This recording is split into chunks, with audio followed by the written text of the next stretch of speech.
Students, welcome to Econ by Surabhi where economics make easy and exam oriented. तो आज की class में हम स्टार्ट करेंगे हमारी मैक्रो इकोनॉमिक्स की रिवीजन सीरीज। तो जैसे कि लास्ट वीडियो में मैंने जो 10 से 11 वीडियोस बनाई है उसमें मैंने सारी माइक्रो इकोनॉमिक्स कवर कर ली है। सिर्फ आपका प्रोडक्शन कॉस्ट एंड एमआरएमसी का कंसेप्ट पेंडिंग है। एमआरएमसी मैं आपको एक सेपरेट वीडियो में करवा दूंगी और जो प्रोडक्शन एंड कॉस्ट है वो मैंने पुरानी वीडियोस में अच्छे से करवा रखा है। तो मैं उसके जो लिंक्स है आपको इस वीडियो में अटैच कर दूंगी, तो पहले आप वो कंप्लीट कर लेना। एंड आज से हम अपनी स्टार्ट करेंगे मैक्रो इकोनॉमिक्स। तो मैक्रो इकोनॉमिक्स में माइक्रो की तरह 10 से 12 वीडियोस में सारी कवर हो जाएगी। एंड मैं ट्राई कर रही हूँ कि आपको 2 मार्क्स के क्वेश्चन स्टार्ट करवाने, क्योंकि जो प्री बोर्ड्स के एग्जाम हुए हैं उसमें बच्चों को ज्यादा दिक्कत 2 मार्क्स के क्वेश्चन में ही आई है। तो अगर आप चाहते हैं कि 2 मार्क्स की सीरीज भी स्टार्ट करूँ तो आप कमेंट सेक्शन में कमेंट करना। अदरवाइज फिर ये सीरीज तो चल रही है तो मैं 2 मार्क्स की सीरीज स्टार्ट नहीं करूंगी। तो आप अपने अकॉर्डिंग बताना कि अगर आप 2 मार्क्स की सीरीज में इंटरेस्टेड हैं या नहीं है। तो चलिए हम बिना टाइम वेस्ट करे अपने मैक्रो के फर्स्ट चैप्टर से स्टार्ट करते हैं। की रिवीजन है हम हमारे बैंकिंग वाले चैप्टर से स्टार्ट करेंगे, क्योंकि जो स्टार्टिंग वाले चैप्टर है वो ऑलरेडी से काफी अच्छे से मैंने करवा रखे हैं। अगर एंड टाइम तक ये जो पहले मैं वो चैप्टर कंप्लीट करवाऊंगी जो मैंने पहले नहीं डाल रखे। तो अगर इन केस अगर आपकी वीडियोस पेंडिंग में रह जाती है तो आप पुरानी वीडियो से कवर कर सकते हैं, ठीक है। तो बैंकिंग वाला चैप्टर मैंने डाल नहीं रखा, तो सबसे पहले हम बैंकिंग से स्टार्ट करते हैं।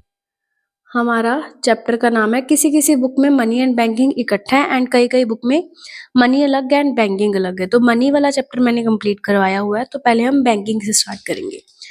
तो बैंकिंग क्या होती है, बैंक क्या होता है, ठीक है। बैंक वो इंस्टीट्यूट है जो हमारे डिपॉजिट्स को जमा करता है एंड लोन प्रोवाइड करता है, ठीक है। बैंक मेनली हम किसको कहते हैं, बैंक वो इंस्टीट्यूट है जो हमें हमारे डिपॉजिट्स को जमा करता है एंड हमें लोन प्रोवाइड करता है। एंड 2 तरह के बैंकिंग सिस्टम्स होते हैं, ठीक है। वो कौन से हैं हमारा, first one is our commercial bank and second is our central bank. तो इस चैप्टर में हम सारा commercial bank and central bank के बारे में स्टडी करेंगे। तो देखो, कमर्शियल बैंक और सेंट्रल बैंक में डिफरेंस क्या है, पहले मैं आपको बताती हूँ कि कमर्शियल बैंक और सेंट्रल बैंक होता क्या है। कमर्शियल बैंक वो बैंक है जो हमारे लोन्स एंड हमारे लोन्स देता है एंड हमारे डिपॉजिट्स को जमा करवाता है, ठीक है। एंड सेंट्रल बैंक कौन सा बैंक है, आरबीआई, ठीक है। आरबीआई को छोड़ के देश में जितने भी बैंक है ना वो सारे कमर्शियल बैंक है, चाहे वो हमारा एचडीएफसी है, बैंक ऑफ बड़ौदा है, जितने भी बैंक्स हैं, सिर्फ RBI reserve bank of India को छोड़ के जितने भी सारे बैंकिंग सिस्टम है वो किस में आते हैं, हमारे कमर्शियल बैंक में। अब देखो, सेंट्रल बैंक का मेन काम क्या है, नोट इशू करना, मतलब कि हमारी करेंसी को छापना, ठीक है। सिर्फ वैसे तो सेंट्रल बैंक के और भी बहुत सारे काम है, पर मेजरली काम जो है नोट इशू करना।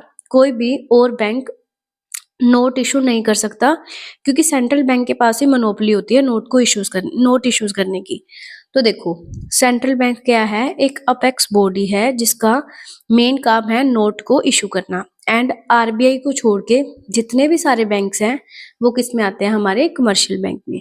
तो आज वाली वीडियो में हम सारा सेंट्रल बैंक की कवर करेंगे कि सेंट्रल बैंक होता क्या है, सेंट्रल बैंक के फंक्शंस क्या क्या है। तो चलिए पहले नेक्स्ट हम इसी को ही देखते हैं। टॉपिक है फंक्शंस ऑफ सेंट्रल बैंक। तो सेंट्रल बैंक क्या क्या काम करता है, सबसे पहला काम तो यही था, बैंक ऑफ इशुइंग नोट। सिर्फ एक सेंट्रल बैंक ही ऐसा बैंक है जिसके पास क्या है, मोनोपोली होती है। मोनोपोली मतलब एक सिंगल यही बैंक है जो नोट्स इशू करता है, ठीक है। मतलब सिर्फ सेंट्रल बैंक ही मींस आरबीआई ही नोट्स छापता है, ठीक है। सेकंड है बैंकर्स टू गवर्नमेंट। अब बैंकर्स टू गवर्नमेंट का क्या मतलब है, जैसे कि कमर्शियल बैंक पब्लिक के लिए काम करता है वैसे ही सेंट्रल बैंक गवर्नमेंट के लिए काम करता है, ठीक है। गवर्नमेंट को कोई एडवाइस देनी, गवर्नमेंट की हेल्प करनी, जैसे हमारी हेल्प कौन करता है, कमर्शियल बैंक, वैसे ही गवर्नमेंट की हेल्प कौन करता है, हमारा सेंट्रल बैंक। देन है बैंकर्स बैंक। बैंकर्स बैंक का मतलब क्या है कि सभी कमर्शियल बैंक्स का हेड कौन है? सेंट्रल बैंक है। सेंट्रल बैंक ही सारा कुछ डिसाइड करते हैं कि क्या रेपो रेट होनी चाहिए, क्या रिवर्स रेपो रेट होना चाहिए, कितनी रेट्स होने चाहिए, कितनी रेट्स पे लोन मिलना चाहिए, क्या टाइम पीरियड होना चाहिए। मीन्स जो भी कंट्रोलिंग पावर होती है वो किसके पास होती है? हमारे आरबीआई या फिर हमारे सेंट्रल बैंक के पास। ठीक है। फोर्थ है हमारा supervision of banks. Supervision of का मतलब क्या होता है? जैसे आपको पता होगा कि सुपरिटेंडेंट्स होते हैं, सुपरवाइजर्स होते हैं। सुपरवाइजर्स क्या करते हैं? देख रेख करते हैं। अगर मैं आरबीआई हूँ तो मैं अपने कमर्शियल बैंक की सुपरविजन करूंगी कि किस बैंक को मर्ज करने की जरूरत है, किसकी अनदर ब्रांच खोलने की जरूरत है। जो भी सुपरविजन का काम भी हमारा कौन करता है? Central bank. ठीक है। फिफ्थ है हमारा landers of last resort. Lender of last resort का क्या मतलब है कि जब कोई कमर्शियल बैंक फेल होने वाला होता है तो उसकी हेल्प कौन करता है? सेंट्रल बैंक करते हैं। मान लो कोई कमर्शियल बैंक है, उसका जैसे हम कहते हैं नहीं, दिवालिया निकल गया या वो फेल हो गया, तो लास्ट में एज अ हेड बन के कौन खड़ा है? वो हमारा सेंट्रल बैंक ही खड़ा होता है, जिसको इसलिए हम क्या बोलते हैं? लैंडर्स ऑफ लास्ट रिसोर्ट की उसकी हेल्प करना, कि अगर वो किसी भी तरह की परेशानी या फिर फेल होने वाला तो उसकी हेल्प कौन करता है? हमारा central bank. Credit control. Credit control का क्या मतलब कि इकोनॉमी में पैसे का कंट्रोल करना, कि लोगों के हाथ में कितना पैसा होना चाहिए। जैसे कि मैंने आपको मनी सप्लाई का टॉपिक करवा रखा है ना, कि मनी सप्लाई को कंट्रोल कौन करता है? हमारा सेंट्रल बैंक ही करता है। उसको पता होता है कि कितना पैसा किसके हाथ में कैसे होना चाहिए। तो इसके वेज हैं क्रेडिट को कंट्रोल करने के। दो तरह के इंस्ट्रूमेंट्स होते हैं, क्वांटिटेटिव एंड क्वालिटेटिव। वो भी मैं आपको आज इसी वीडियो में करवा दूंगी। नेक्स्ट है कलेक्शन ऑफ स्टैटिस्टिक्स। जितने भी तरह का डेटा पब्लिश होता है वो कौन करता है? हमारा सेंट्रल बैंक। सेंट्रल बैंक के पास राइट होता है कि जो भी वो डेटा को कलेक्ट करके पब्लिश करता है वो भी कौन करता है? हमारा सेंट्रल बैंक ही करता है। फंक्शंस क्या थे? नोट इशू करना, गवर्नमेंट का बैंक, सुपरवाइज करना, then lender of last resort and credit control and collection of statistics. RBI कौन से इंस्ट्रूमेंट्स को यूज करता है कि मनी की सप्लाई को रोकने के लिए। ठीक है। तो दो तरह के इंस्ट्रूमेंट्स होते हैं, क्वांटिटेटिव एंड क्वालिटेटिव। पहले हम क्वांटिटेटिव को अच्छे से पढ़ेंगे। अब देखो क्वांटिटेटिव में सबसे पहले इंस्ट्रूमेंट है हमारा रेपो रेट। रेपो रेट क्या होता है? वो रेट जिसपे सेंट्रल बैंक कमर्शियल बैंक को पैसा उधार देती है। रेपो रेट क्या होता है कि जिस रेट पे सेंट्रल बैंक कमर्शियल बैंक को पैसा उधार देती है। एंड ये चीज तो आप याद ही रखना कि ये शॉर्ट पीरियड के लिए होता है। एक आपकी बुक में बैंक रेट भी लिखा होगा, दोनों सेम है, but repo rate short period के लिए होता है और बैंक रेट लॉन्ग पीरियड के लिए होता है। अब आप बोलोगे कि इससे मनी सप्लाई का क्या लेने देना, पैसा कैसे कंट्रोल हो जाएगा? तो अब समझो, मान लो कि अगर सेंट्रल बैंक ने क्या करा, रेपो रेट को इंक्रीज कर दिया। रेपो रेट को इंक्रीज कर दिया। मान लो पहले थी 10%, कि 10% पे सेंट्रल बैंक कमर्शियल बैंक को पैसा उधार दे रहा था, तो आगे कमर्शियल बैंक ने क्या करा? पब्लिक को भी उस अकॉर्डिंग ही पैसा उधार देगा ना। ठीक है। मान लो कि इसने रेपो रेट को इंक्रीज कर दिया, अब वो 10% की जगह 15% पे पैसा उधार दे रहा है। मीन्स क्रेडिट उसने महंगा कर दिया, पैसा उधार लेना महंगा कर दिया। तो अगर ये इसको 15% पे दे रहा है तो पब्लिक के लिए भी तो ये कॉस्टली कर देगा ना पैसा उधार करना। तो अगर पैसे मतलब रेट ज्यादा हो जाएगी, आपको ब्याज ज्यादा देनी पड़ेगी, तो पब्लिक क्या करेगी? लोन कम लेगी। ठीक है। इसका ऑपोजिट क्या है कि अगर रेपो रेट कम हो जाएगी, अगर इसे पैसा सस्ते में मिल रहा है तो वो पब्लिक को भी पैसा सस्ते में ही मिलेगा ना। तो अगर पब्लिक को पैसा सस्ते में मिलेगा तो लोग लोन्स ज्यादा लेंगे, और अगर लोन्स ज्यादा लेंगे तो इकोनॉमी में पैसा क्या हो जाएगा? ज्यादा हो जाएगा, या फिर मनी सप्लाई क्या हो जाएगी? इंक्रीज हो जाएगी। जो मैंने अभी रेपो रेट समझाया उसको अच्छे से 1 से 2 बार सुनना। सुन के जैसे मैंने लिखा है ना वैसे कुछ अपने नोट्स में नोट डाउन करना, ताकि आपको याद रहे। ये वो वाला टॉपिक नहीं है कि हाँ पेपर हो गया तो खत्म है, ये लाइफ टाइम टॉपिक है। कि अगर आप इकोनॉमिक्स के स्टूडेंट हो, आपको कोई पूछे कि हाँ जी रेपो रेट क्या होता है, क्या चल रही है रेपो रेट, तो आप भी अब रेपो रेट देख के आना कि इकोनॉमी में क्या चल रही है। ठीक है। और ये हर आई थिंक 3 या 4 मंथ के बाद रेपो रेट हमारी क्या है? चेंज होती रहती है। रेपो रेट समझ आ गया। इसके बाद है मेरा रिवर्स रेपो रेट। मैं इजी कर देती हूँ, सेम ही है, बिल्कुल इजी है। पर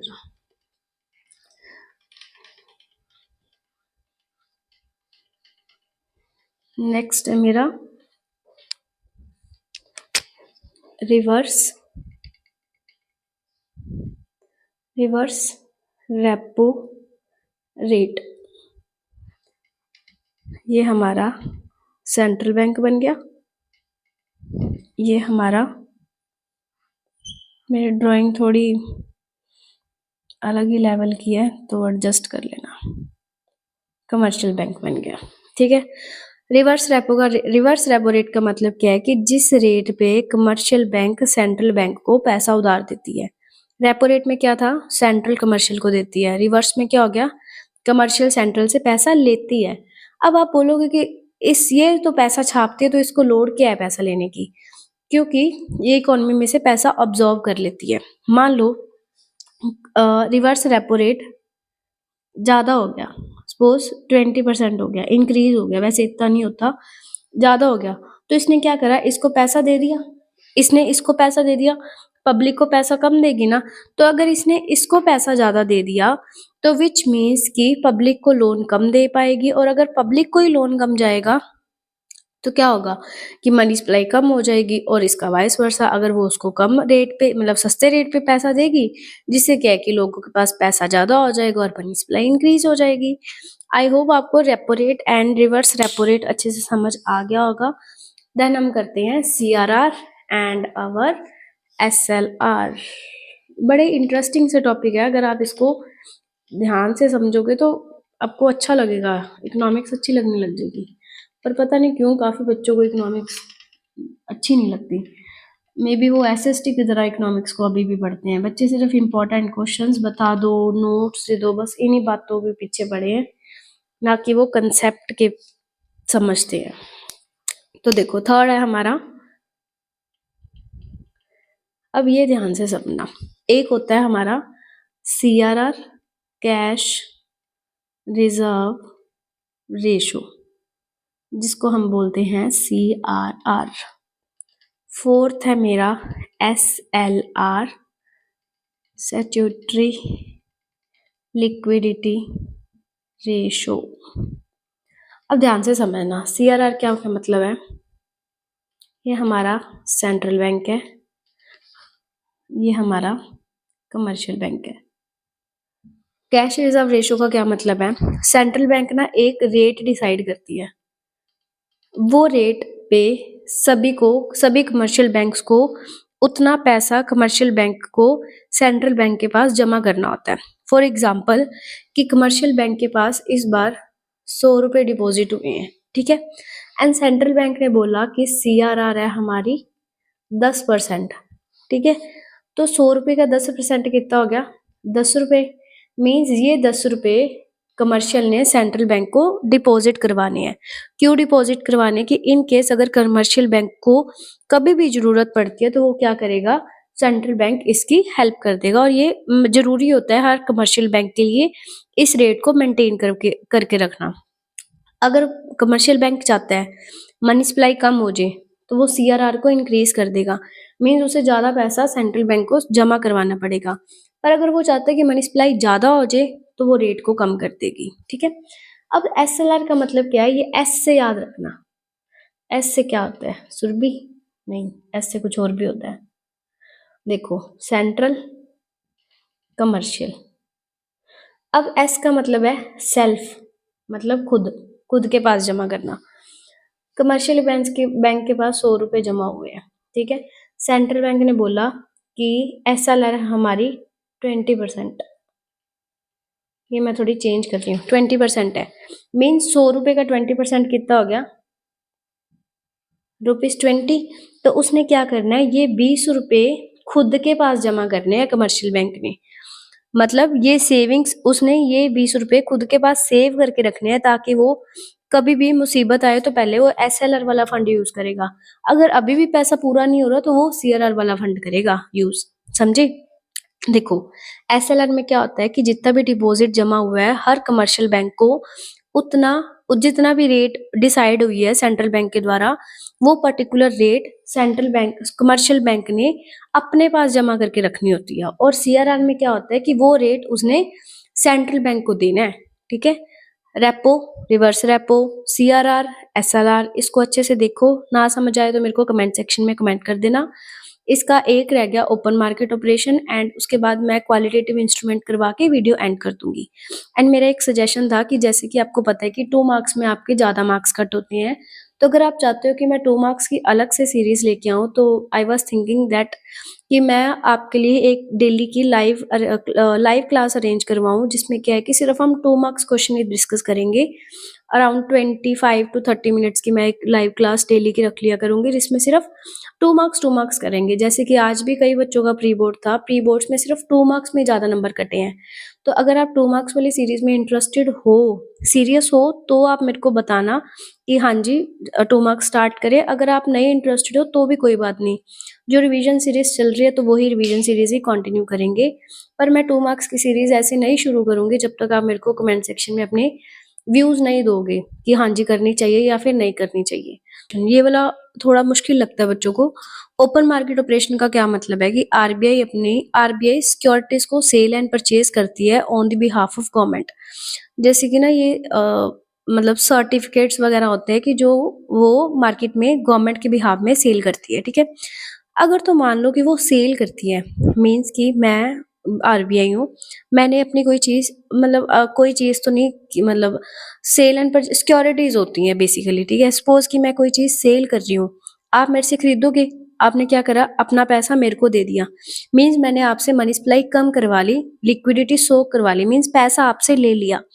तो अगर मैं परचेज़ करूँगी, आपके पास भी ऑलरेडी सिक्योरिटीज़ है, मैंने आपसे सिक्योरिटीज़ ले ली, तो इसका मतलब क्या है कि सिक्योरिटीज़ लेने का मतलब क्या है, मैंने सॉरी ले ली तो बदले में आपको पैसा दे दिया, जिसका मतलब क्या है कि लिक्विडिटी पैसा रिलीज़ हो जाएगा। ध्यान से समझो, अगर तो वो बेचेगा, बेचने से क्या है कि मैंने आपको दे दी, आपने पैसा मेरे को दे दिया, आपका पैसा मेरे पास आ गया, मीन्स लिक्विडिटी सोक होगी। पैसा कम हो गया, ठीक है? एंड अगर आपने मेरे से मैंने आपसे परचेज़ करी है, ठीक है? मैंने आपसे खरीदी, मैंने आपको पैसा दे दिया व्हिच मीन्स कि लिक्विडिटी रिलीज़ होगी। आज की वीडियो में मैं इतना ही करवाऊँगी क्योंकि पता नहीं क्यों बच्चे लंबी वीडियो देखना ज़्यादा पसंद नहीं करते। तो आप एक बार इतना डाइजेस्ट करो एंड आई प्रॉमिस कि अब डेली वीडियो आएगी, कोई गैप नहीं होगा। ठीक है? एंड मेरे को वो रिव्यू ज़रूर देना कि 2 मार्क्स के क्वेश्चन स्टार्ट करूँ या ना करूँ। अपनी इस वीडियो को लाइक करो, कमेंट करो, शेयर करो, ताकि मैं बीच-बीच में ना थोड़ी डीमोटिवेट हो जाती हूँ कि मेरे को लगता है यार छोड़ परा, क्या ज़रूरत है। पर हाँ, बहुत सारे बच्चे हैं कि जो मेरे को पर्सनली मैसेज करते हैं कि नेक्स्ट वीडियो कब आएगी, कब आएगी? तो थैंक्स टू यू कि आप मेरे को सपोर्ट कर रहे हो एंड अपनी इस वीडियो को अपने फ्रेंड्स के साथ, अपने जो स्कूल के ग्रुप्स हैं उसमें शेयर करो। एंड आई प्रॉमिस कि अगर आप मेरी वीडियोस को अच्छे से देख रहे हो तो आप 100 आउट ऑफ 90 प्लस मार्क्स तो ले ही आएँगे, सिर्फ यूट्यूब वाले कंटेंट को अगर आप अच्छे से कर रहे हो। तो अगर आप इस वीडियो को अच्छे से देखो, नेक्स्ट वाले पार्ट में मैं आपको क्वालिटेटिव कवर करवाऊँगी और हमारा कमर्शियल बैंक कवर करेंगे। बच्चों को माइक्रो तो अब सौखी लगने लग गई क्योंकि माइक्रो मैंने सारी करवा दी। अब मैक्रो दिक्कत आ रही है तो मैक्रो अपा अच्छे से करेंगे। तो तब तक के लिए बने रहें मेरे साथ, कीप लर्निंग, कीप शेयरिंग। मिलते हैं नेक्स्ट वीडियो में एंड मेरे को 2 मार्क्स वाला रिव्यू ज़रूर देना। तो keep learning and keep sharing.